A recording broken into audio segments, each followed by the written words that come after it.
Hello everyone, thanks for joining us for our webinar this afternoon. I think we're just waiting for a few more people to join us, so what I'll do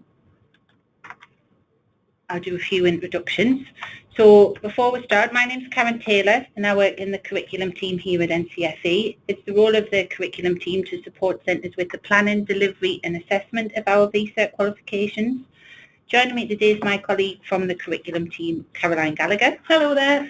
And Chris Tubritt, who's our Qualification Development Manager. Hello everyone. Chris also has significant teaching experience with sports, health and fitness qualifications, so he's our resident expert. So our agenda is fairly straightforward. Today we're going to start with a quick overview of Unit 1 before we move on to look at strategies for preparing learners to respond to 6-mark questions, then 9-mark questions. And we will take time to respond to any questions that you've got throughout the session today. So please do forward any questions over to us, and you can do this by typing into the question pane on the right hand side of your screen.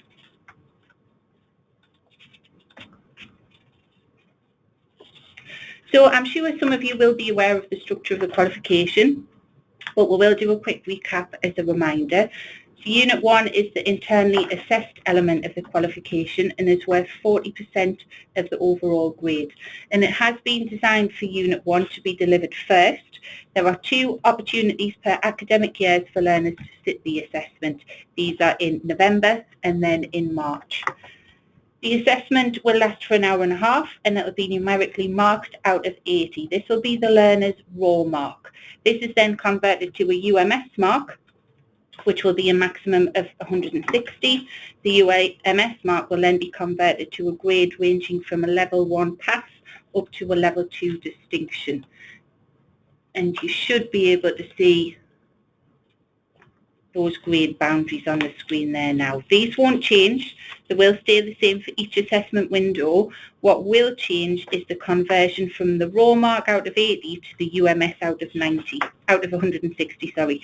The raw mark boundaries will be published following each window and they'll be in the Chief Examiner's report.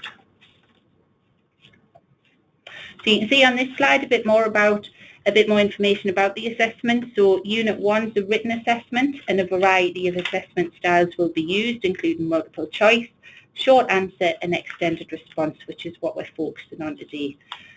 Where possible, real-world case studies and context relevant to the sector will be used, and all questions will be compulsory and marks awarded for each question will be clearly identified on the paper. So as I mentioned, it's been designed for Unit 1 to be delivered first, and the external assessment will only cover the content for Unit 1 as detailed in the specification. It will also only cover assessment objectives 1 to 3, which are shown on this slide here. So that's AO1, recall knowledge and show understanding, AO2, apply knowledge and understanding, and AO3, analyse and evaluate knowledge and understanding. You can see on this slide the assessment objective weighting. So AO1, recall knowledge and show understanding, is the most heavily weighted at 40%, or a maximum of 32 marks, and that's raw marks. So that was a quick overview of Unit 1. I'm going to hand you over to Chris, who will talk through the content with you, but have we had any questions before we start? None yet? No. Right, okay, then I'll pass you over to Chris then. Lovely, so thanks very much for that, Karen. Okay, so what I'm going to be talking you through today is the worksheets that we've developed to support learners with how to access higher marks, particularly the extended response questions. So we have developed 3 worksheets to support you with that. So that's in particular the 2 6-mark questions and the 9-mark question that's based in the sample paper. So, as you can see from this slide, learners' responses are assessed in bands, with band 1 being the lowest and band 3 to the highest. And when you look at the mark scheme for that, you'll see how this is being assessed, specifically looking at the relevant knowledge and understanding, subject-specific terminology, application of knowledge and understanding, analysis and evaluation, and conclusions supported by judgments. So, What we want to do is develop a series of worksheets that could support with scaffolded teaching, certainly for those mixed level ability learners, to understand how to approach and access different questions which require an extended response. So what I'm going to walk you through now is the worksheet 1, which is pertaining to the first 6-mark question on the sample paper. So just looking at this now, this is on your screens. So the question that's in the sample paper is the first 6-mark question, which is discuss whether an individual who is described as fit can also be described as healthy. So that's the question. So we've got a couple of tips that we've gone through that we could share with learners to understand how to best break that down and understand how they should respond to that. So the first tip is to first look at the number of marks that's been allocated in the question. So for example, in this example, it's 6 marks. And then the second tip would be to look at any key words that in the question that gives you an indication of how the learner should sort of respond to that question. So the one highlighted in this situation is discuss, being the key word. And even though the word discuss is a key indicator of the level of response required, we want to be clear is that learners shouldn't just assume that you just need to do explain or describe in response to the question. And whilst, if you review the mark scheme, this would be clear that a higher level response would be required to achieve further marks. We want learners to fully understand that whilst this is a keyword, that's not linked to just how they should respond. So some further tips that are on the worksheet is a few general rules for the 6 marks questions. So the learner should look to provide the following in their answers, which is always try to demonstrate a wide range of knowledge and understanding. And ensure that the answers are accurate and detailed. Ensuring that you're using specific terminology and it's consistently used throughout. Ensuring their responses are relevant and in context. Ensuring that there's an effective analysis and evaluation, and that their conclusions are fully supported by judgments. So the final tip within the worksheet 1 is to support learners to help demonstrate a wide range of knowledge and understanding. They should always consider what indicative content the question is looking for. So this is the basic knowledge areas the question is asking for you to focus on. So these are some basic tips that we ask the learners to consider in relation to the question as part of this exercise. So within this worksheet, we do have a number of activities where it's essentially to walk the learner through the thought process to help break the question down into smaller chunks and then bring that back together so they can give an effective answer to the question. So I am just going to touch on some of those activities throughout this worksheet. So activity 1 essentially asks them to demonstrate a wide range of knowledge and understanding, and to do this you should first consider the indicative content related to the question. So this question is asking about an individual who is described as fit and healthy. Therefore, as a starting point, before you answer the question, you need to consider the descriptions of what fitness is and what health is. So it gets the learners to look at these initially as a starting point. Activity 2 and 3 is activities where it builds on analysis and evaluation and not just to discuss.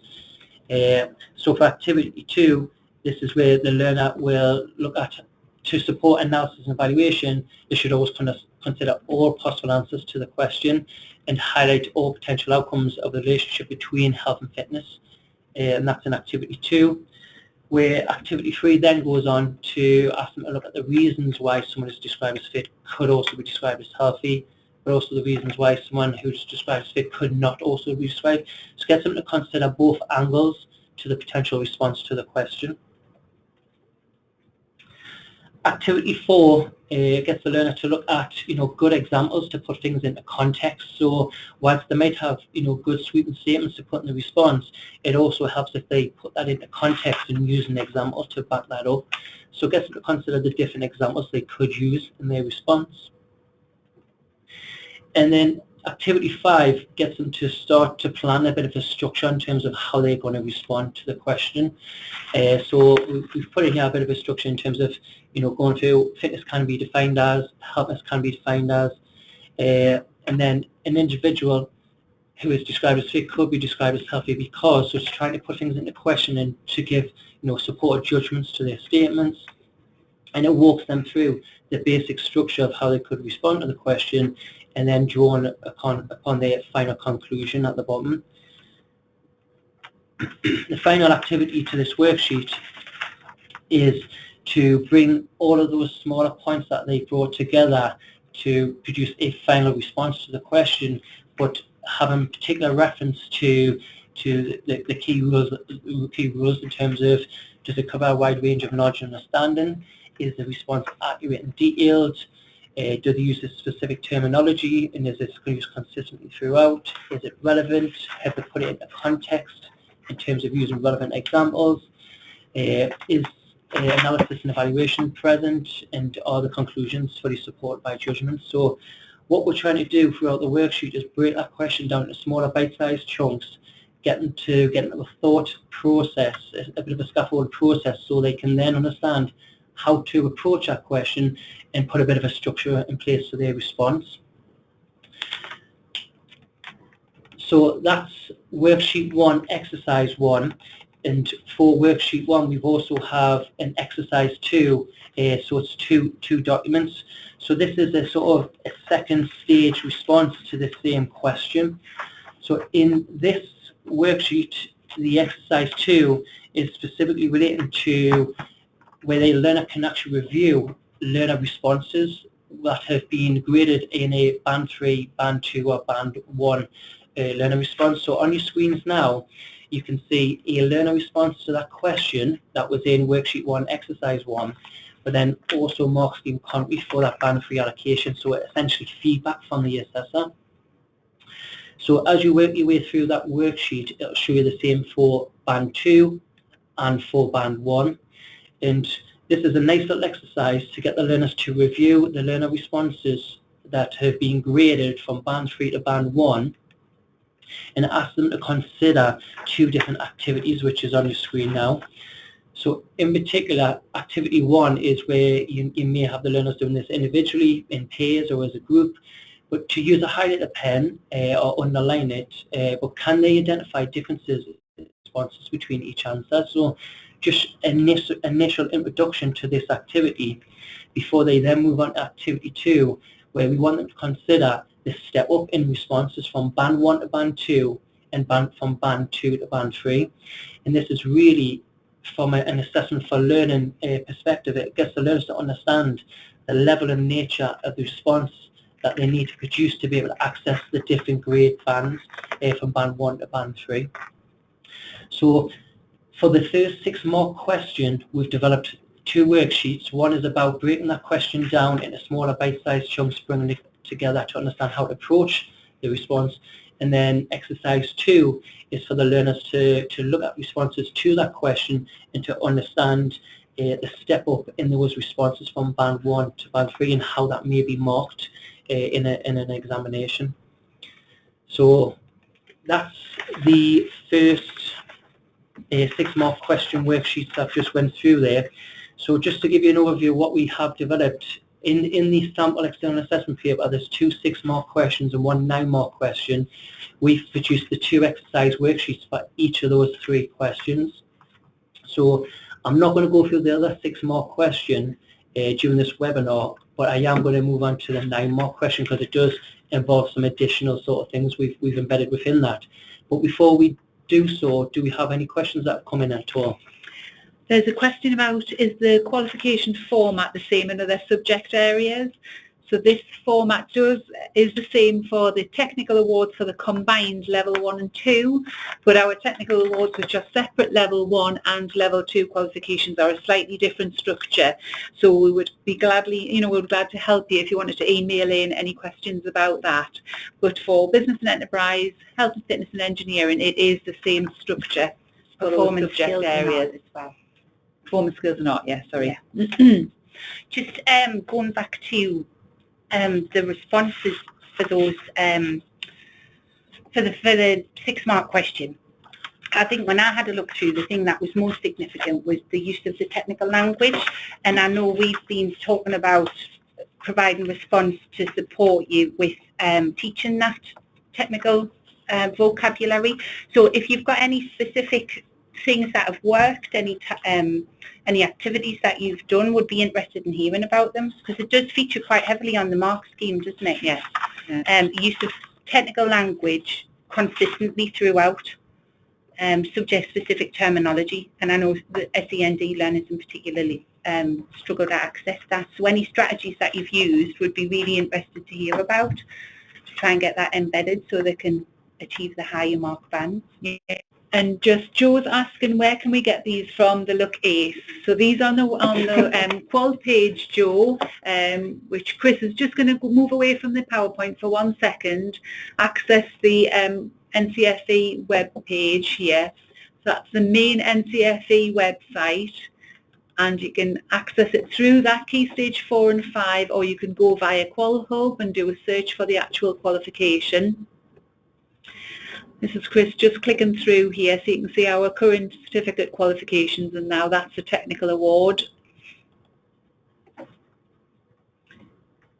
And the qual page is actually split on the left hand side here: support materials, assessment materials, all those are the bits and pieces there in the tab. Under assessment materials, if you just scroll down, that's where we've got sample synoptic assessments, sample external assessments, and that's where the extended response question worksheets are. So they're just available just to download free from the website there that you can use. The most recent assessment from the March window's on there now as well, isn't it? Yes, yes, the retired papers on there. Okay, that's the last one. Keep them coming though, because we like having questions. Okay, so I'm now going to move on to the 9-mark question worksheets. We've got 2 of them, which follows the same format as the 6-mark ones, but as you'll expect with the 9-mark question, there's quite a few more layers that you would expect a learner to consider in their response. So we're just going to move on to that now. So again, there's 3 different bands which obviously it's assessed from band 1, 2 and 3 as you move through the question paper essentially for the 9-mark one, and it's assessing on the same principles of knowledge and understanding, terminology, application of knowledge, analysis, evaluation and conclusions. So it's the same principles, but again, if you were looking at the mark scheme for the 9-mark question, you would see there is a little bit more that's expected to be given in the learner's response to be accessing, the band 3 mark scheme within that. So that's certainly something that we want to support the learners with within the worksheet. So if we take the 9-mark question from the sample paper, which is the one that's on your screen now, we just want to sort of walk you through how we sort of structured this worksheet that's going to help your learners to understand how to approach this question. So using your knowledge of muscle fiber types and specific principles of training, evaluate why an individual who completes a short distance sprint in a quick time may not be as effective as a long distance runner. So straight away, from my teaching experience of teaching sport and PE and so on, I know very well my mid to low level ability learners on the face of that question are going to struggle right from the get-go. But there's things we can do and put in place to support them with strategies of how to approach this question, break it down and try and access as many marks as possible. So following some of the similar principles that we've just went through in the first worksheet for the 6-mark question, it's some of the same tips that we're offering on the front of this worksheet. So look at the number of marks that are available within the question, and that will give you a bit of a better understanding as to how you should respond to it or the level of response. But specifically, let's look at the indicative content of the question that's asking. So, there's key things that are asking you in the question in terms of the specific knowledge and the content. So we've got muscle fiber types, and then we've got specific principles of training also included within that. Then we've also got keywords such as evaluate, which again, we want the learners to understand, don't just focus on evaluation because there's other areas that need to be embedded within it. But also the question itself, why an individual who completes a short distance sprint in a quick time may not be as effective as a long distance runner. So there's quite a few more levels and layers to this question, which when we move on to the next few sort of slides, we're going to show you how we've been able to break that down to give a few strategies to the learner to employ in their response.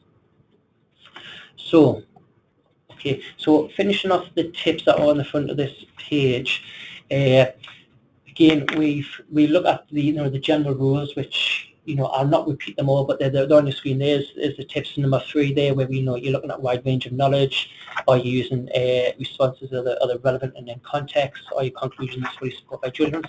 This is the approach that the learner should be looking to respond for any 6 or 9 more questions to ensure that they bring about the most appropriate and relevant response to the question. And then finally, to help demonstrate wide range of knowledge and understanding, the learner should consider that indicative content the question is looking for. And this is the basic knowledge areas the question is asking for you to focus on. So what we're going to do now is focus on the activities that are in this worksheet that show you how we've broken this down. So activity 1 within the worksheet asks the learners to fully understand the indicative content to support a response to the question. The learner should first look to identify as much indicative content as possible that is related to the question. So should they consider muscle fiber types, specific principles of training, short distance sprint, long distance running, and really just to highlight those key areas that they maybe want to approach within that. And this approach gradually builds up and helps the lower level ability learners. As they know, they will get to improve each time and will panic less about their own answers. So it gives them a very basic structure. You get this type of question, look at the indicative content and look at those different areas that you're going to look to draw upon to form the starting point of your response to this question. So activity 2 is where we go into a bit more level of a response, and specifically, we've got a bit of scaffolded support within this in terms of, for those mid to low level ability learners, where you break that down into, let's look at the muscle fiber type characteristics, specifically a short distance sprint and a long distance runner. Then also it's got a bit of, fill in the blanks, a bit of an exercise as a bit of a scaffolded activity to help all levels of abilities to look at the muscle fiber type characteristics that they should really be responding to this question. And that's just finishing off the fill in the blanks exercise for the activity 2. So activity 3 is an additional layer where, because we've got more indicative content, it's really to start, we've looked at muscle fiber types, now we need to look at the specificity of training, indicative content, and can you really explain this principle of training? So it's really just, can they bring a definition of what that is, because really that should again form part of the answer. So we've tried to break it down in terms of looking at the indicative content so far, and then looking at those 2 areas to make sure we've got the basic explanations of muscle fiber types and specifically training principle as well, and that's getting a nice starting point to form a response to this question. So moving on to activity 4. So to support specificity of training, you should explain the following: how an individual could train for sprinting. If an individual who was good at sprinting wanted to get better at long distance run, how would they do this? So it starts to formulate effective judgments and conclusions as we start to step up from just basic definitions to form a part of the explanation or the conclusion to the answer in this question.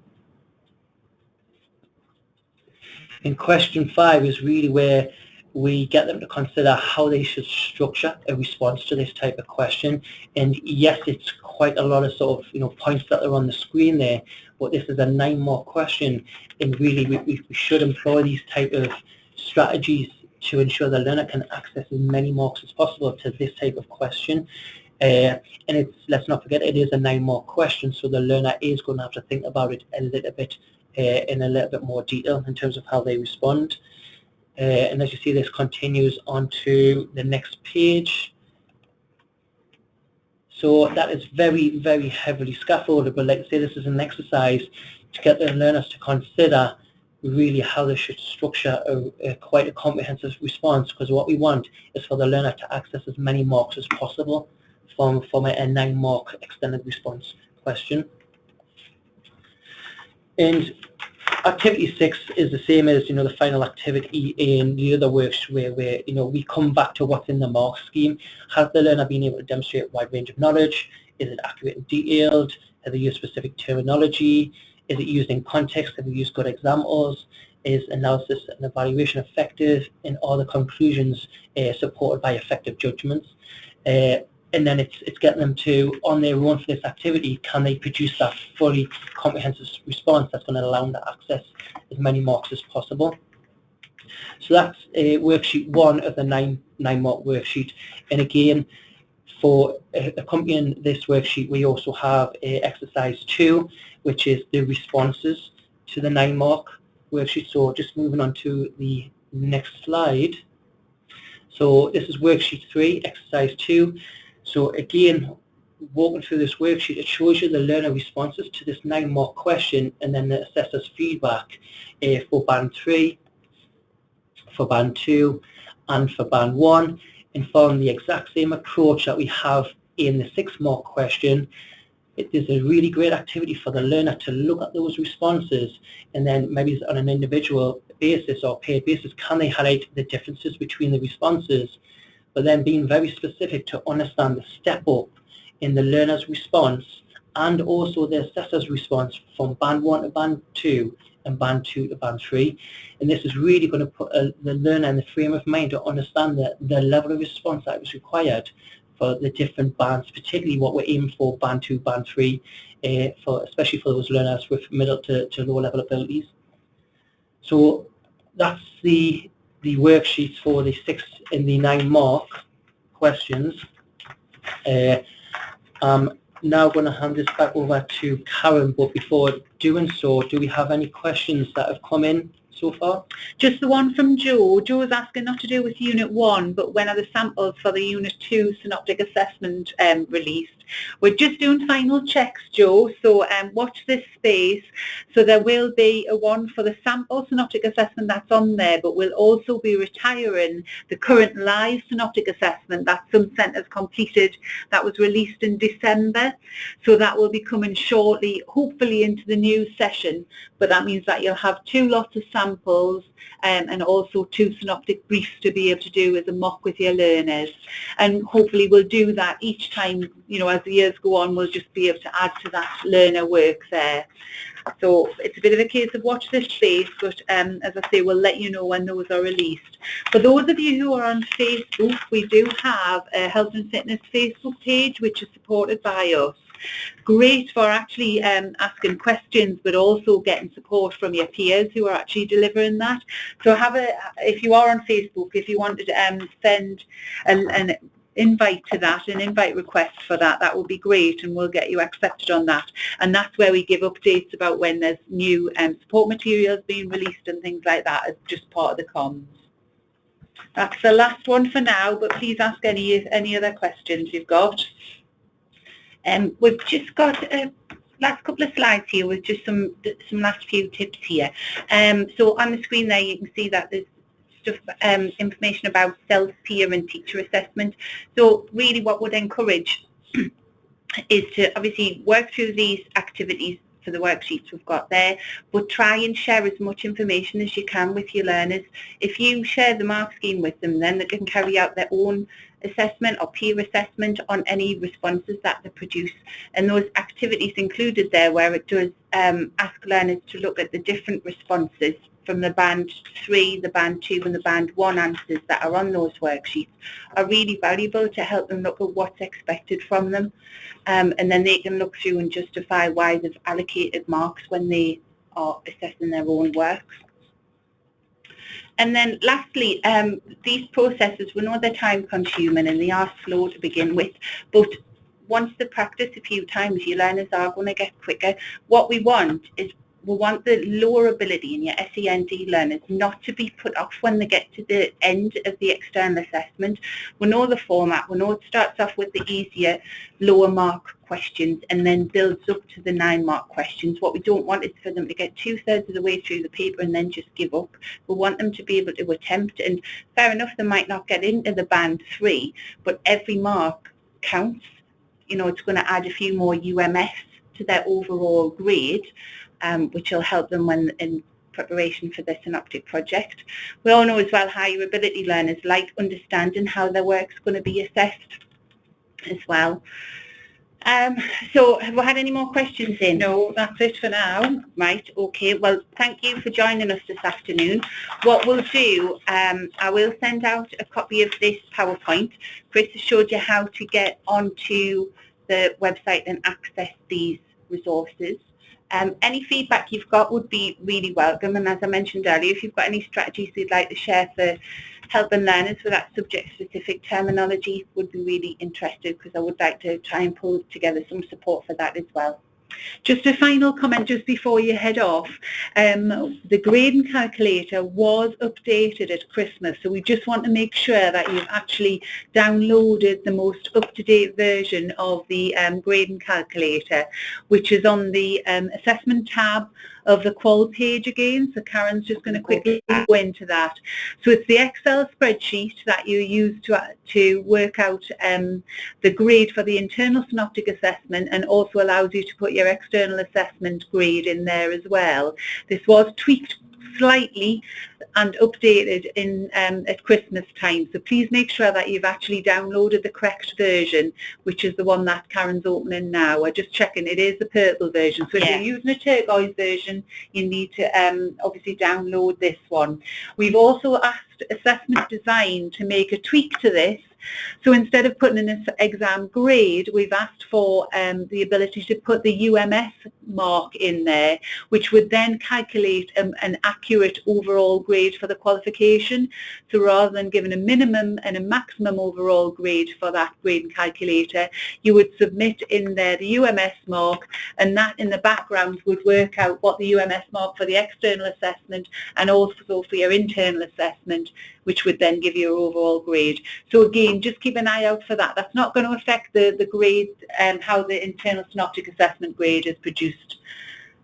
So we will be running some sessions on internal standardisation, so keep an eye out for those as well for Unit 2.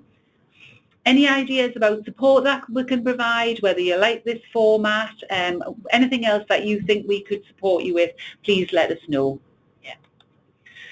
Right, okay then, well I think that's it from us. Actually, I'm going to put our contact details on. You can use these contact details that are on the screen, or you can just respond to the email that I send you with the link to the PowerPoint. And you'll also get a copy of a link to the recording, because we'll be putting this on YouTube. Just a couple of quick thanks here. Excellent presentation. Thanks very much, Richard. It's very much appreciated. And Joe, we're really pleased that you like these resources. If you've done something similar, we'd love to see it, because obviously we're not saying we're the best. So if you're happy to share anything, email them over, and if you're happy that we could tweak them and actually use them on our support materials as well, that would be brilliant. Okay. Right, thank you very much everybody. Enjoy the rest of your day. Thank you. Bye. Bye.